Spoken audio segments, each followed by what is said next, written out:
41 news के साथ मैं हूं आपकी मेजबान मुतरबा यूसुफ।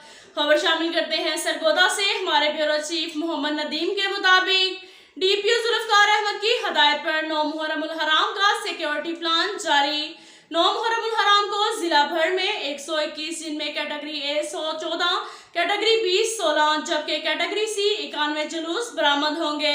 जिला भर में 9 मुहर्रम उल हराम में 246 मजालिस मुनक्किद की जा रही हैं। कैटेगरी ए 18, कैटेगरी बी 11 जबकि कैटेगरी सी की 217 मजालिस मुनक्किद होंगी।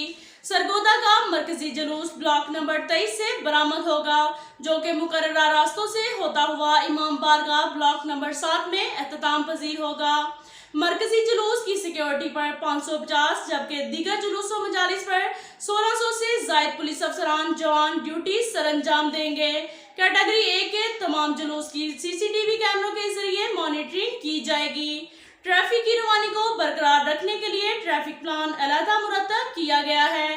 तमाम जुलूस व मजालिस पर सिक्योरिटी के फुल प्रूफ इंतजाम किए गए हैं। जुलूस और मजालिस की सिक्योरिटी ड्यूटी और इंतजाम की निगरानी एसपी इन्वेस्टिगेशन मोहम्मद अकरम खान न्याजी और एडिशनल एस मलिक मुजम्मिल हुसैन करेंगे। अब तक के लिए इतना ही काफी है। मिलते हैं अगले बुलेटिन में, हमारे साथ रहिएगा। अल्लाह हाफ़िज़।